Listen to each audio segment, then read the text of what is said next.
Hello, hello guys. I am Pitch Scarlet 59 and then Ate Joy is here. So this is Ate Joy and then both of us are gonna play Pinoy Henyo.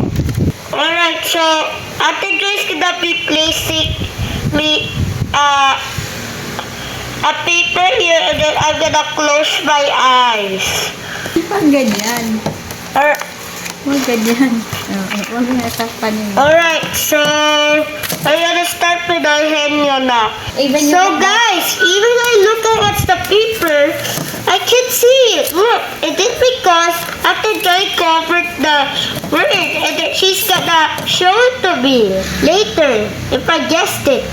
Alright, so Ate Joy, Yes. is your word an animal? No. Is your word food? No. Is your word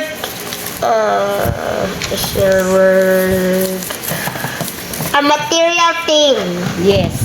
Is it money? No. Is it a toy? No. Is it a console? No. Is it a bike? No. Is it a vehicle? No. Is it a gun? No. Is it a controller? No. Is it a book? No. Is it a fridge? No. Is it a pen? No. Is it a chair? No. Is it a table? No. Is it a stand? No. Is it a microphone? No. Is it an instrument? No. Okay, I Is it give... a bag?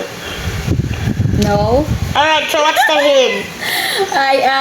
Bigyan kita ng clue, Alright, okay? so what's the clue? Itong clue, lagi mo tong ginagamit. A toothbrush. Hindi. Lagi mo tong ginagamit. Oh, my tablet! Guys, I guessed it! It's like iPad or tablet, guys. I guessed it. Alright, so now it's Ate Joy's turn to do it. Hello guys. So ito na nga, maglaro na kami ngayon. Ako naman mag-guess kung ano yung ipag-guess niya sa akin. Or ipahula ata. Ipahula. Alright, so I'm about to stick.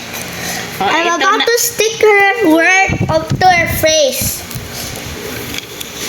Ayan na guys ha. Walang ano yan. Walang daya yan. Kasi ano, hindi ko makita. Nahulog guys.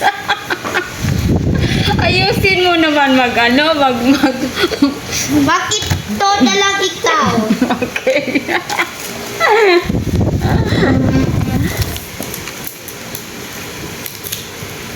Ate Joy, upside down yun. Ay. Okay. So wait lang guys. So ito na. Pinadikit niya na dito sa ulo ko. Oh. Ayan. Right, ask na ikaw the question sa Pinoy Henyo. Ano ba ito? Things?